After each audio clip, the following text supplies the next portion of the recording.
Assalamualaikum warahmatullahi wabarakatuh.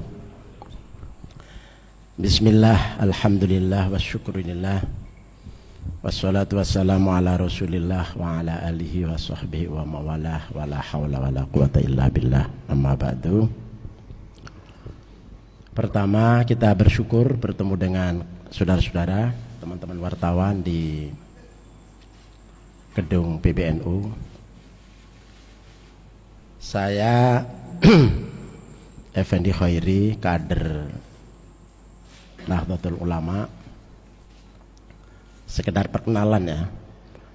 Jadi saya pernah tinggal di gedung ini selama 13 tahun. Waktu masih mahasiswa tahun 83 sampai 94. Waktu itu gedungnya belum seperti ini, 2 lantai.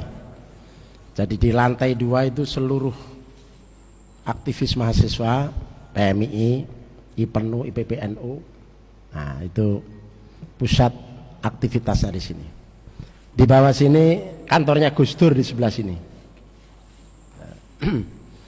Jadi oleh karena itu saya diundang ke sini. Tentu saya harus hadir, saya harus datang sebagai takdim saya kepada PBNU. Bahkan saya merasa terhormat diundang PBNU. Setelah itu saya sebagai wartawan sekitar 12 tahun. Ketika tahun 1998 saya bersama para kiai sebagai wartawan, saya mengikuti berbagai gerakan aspirasi masyarakat NU. Setelah Pak Harto diturunkan, ringkas cerita, warga NU menghendaki adanya partai baru. Nah, disinilah konteks saya diundang oleh PBNU untuk memberikan kesaksian atau konfirmasi atau komparasi tentang informasi kelahiran PKB sampai saya terakhir di PKB 2013. Saya tidak akan menyinggung PKB hari ini atau menyinggung PKB selama saya tidak di PKB, karena saya sekarang sudah berada di partai luar PKB, sehingga saya tidak masuk pada wilayah misalnya menyangkut apa kondisi, situasi, profil, kenyataan, fakta-fakta PKB hari ini. Itu saya tidak punya hak itu, dan saya tidak akan mengatakan itu. Itu bagian dari etika yang saya harus pegang. Apa pertanyaan atau konfirmasi atau informasi yang diinginkan oleh tim PBNU tadi? Pertama, terkait dengan sejarah. Yang kedua, terkait dengan dinamika ketika saya masih berada di PKB. Saudara-saudara, saya katakan PKB tidak ada tanpa NU. PKB tidak ada tanpa Gus Dur. Jadi kesimpulannya PKB tidak akan pernah ada tanpa Gus Dur dan NU atau PBNU, konkretnya PBNU.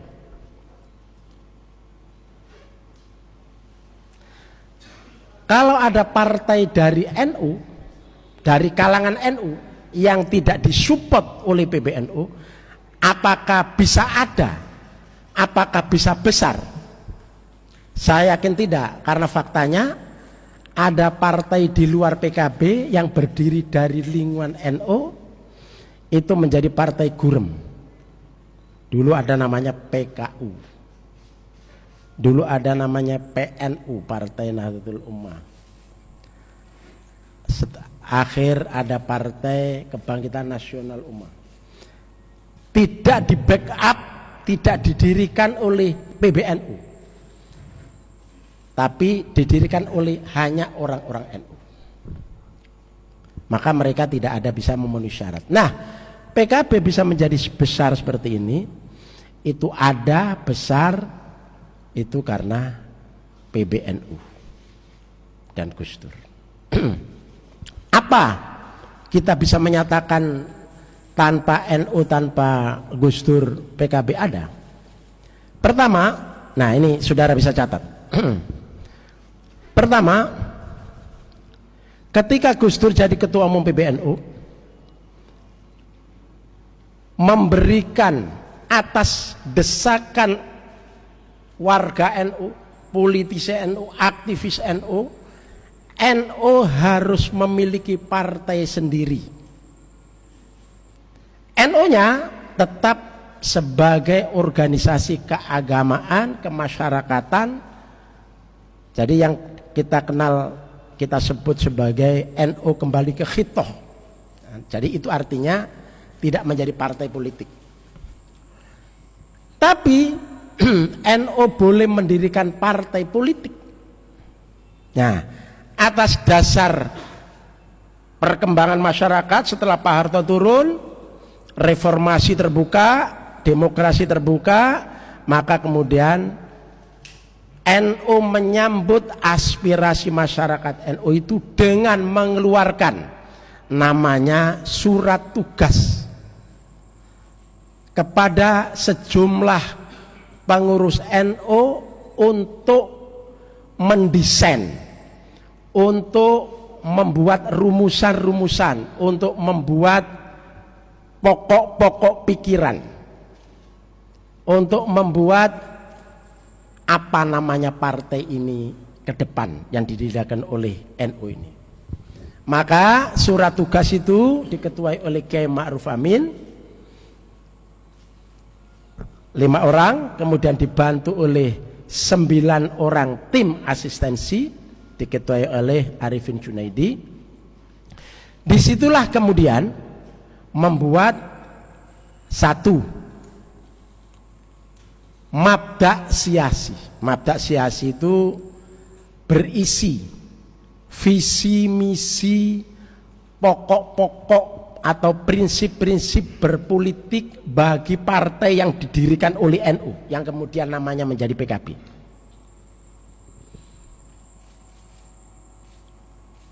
Isinya ada 9. Di dalamnya mengandung itu tadi, pokok-pokok pikiran, prinsip-prinsip berpolitik, etika berpolitik, visi misi. Nah, itu ada di 9 itu, 9.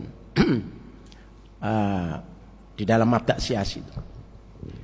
Yang kedua, tim 5 dan tim 9 membuat kalau partai ini sudah berdiri, maka hubungannya apa dengan NU? Hubungan NU dengan partai yang didirikan namanya PKB itu adalah hubungan historis, hubungan kultural, dan hubungan aspiratif. Tidak struktural, betul, tapi historis. Historis ini nggak bisa hilang. Kultural, NU memiliki kekayaan tradisi keagamaan, tradisi pemikiran, tradisi sopan santun, adab, akhlak, dan segala macam. Kemudian aspiratif, pergerakan partai yang didirikan oleh NU ketika dia memperjuangkan gerakan politiknya di luar harus mencerminkan aspirasi Nahdlatul Ulama.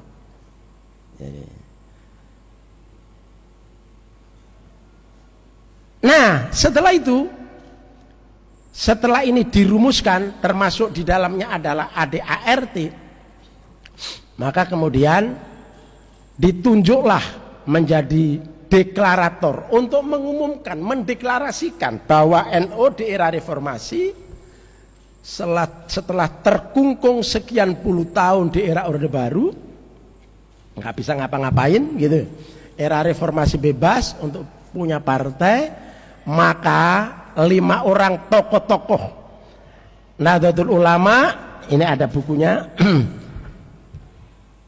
Kiai Abdurrahman Wahid, sebagai Ketua Umum, Kiai Ilyas Ruhayat sebagai Rais Am, Kiai Mustafa Bisri sebagai Rais Syuriah, Kiai Mukhid Muzadi sebagai Rais Syuriah, dan Kiai Munasir Ali sebagai Rais Syuriah, sesepuh dan pinisbu. Inilah yang merepresentasikan NU, mewakili warga NU Nahdien seluruh Indonesia. Inilah partai NU. Tidak cukup di situ.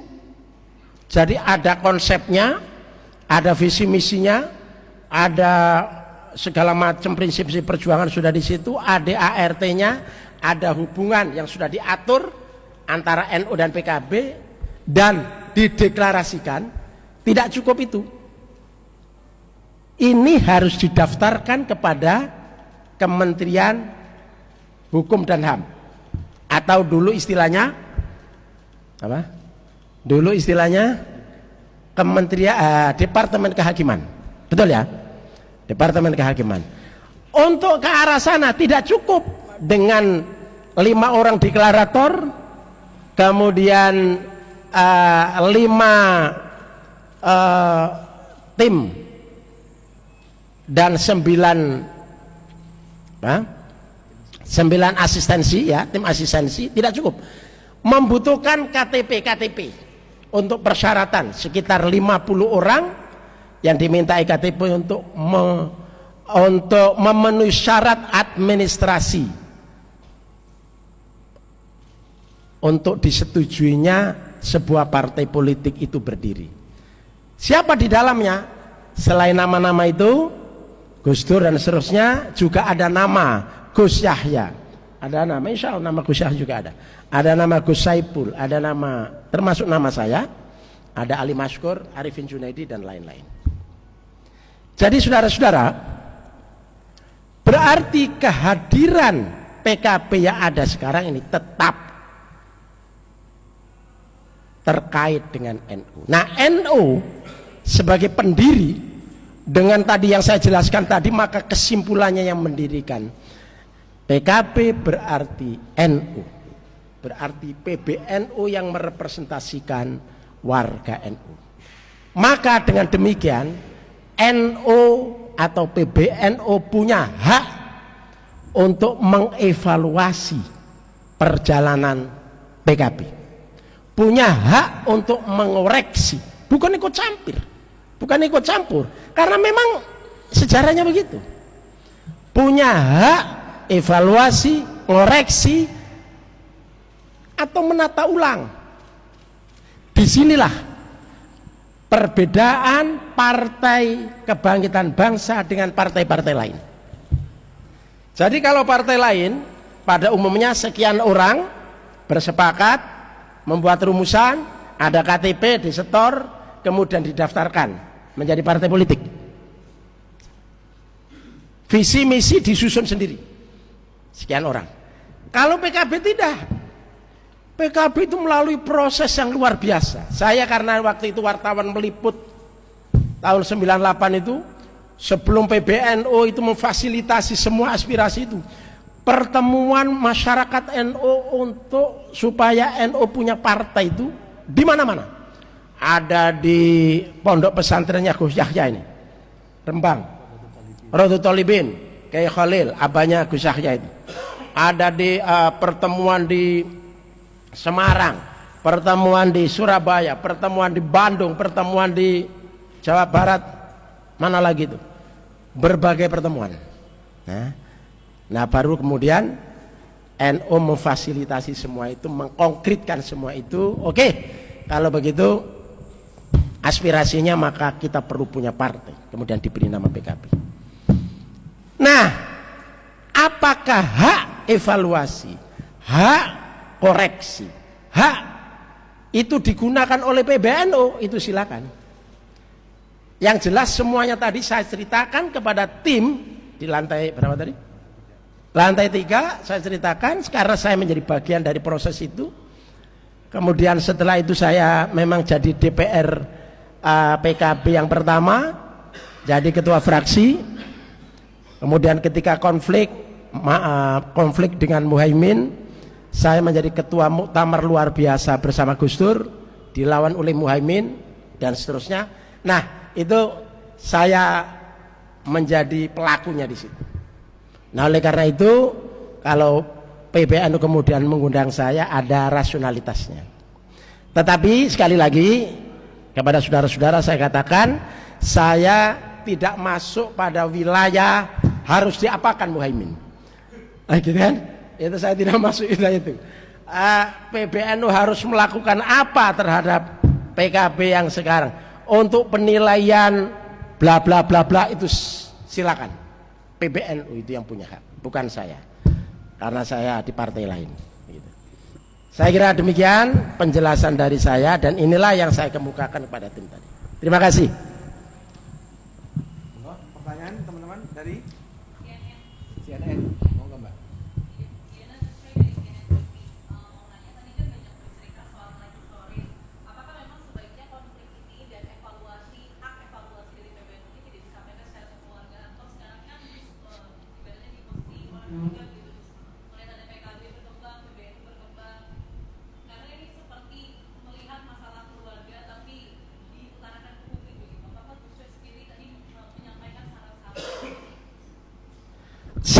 Saya tidak punya hak untuk memberikan apa ya, syarat-syarat atau apa. PBNU sudah ngerti semua. Apa yang mau dilakukan itu sudah ngerti semua. Hanya mungkin tadi saya sampaikan konfirmasi, komparasi, atau menambah informasi supaya pandangan PBNU ini, PBNU sudah punya pandangan apa yang harus dilakukan, sehingga saya tidak menyarankan apa-apa. Hanya itu saja, hanya itu tadi. Dengan penjelasan saya tadi, maka silakan PBNU menggunakan haknya. Velasu terbuka apa tertutup silakan. Setelah itu mau bikin apa lagi silakan. Itu silakan.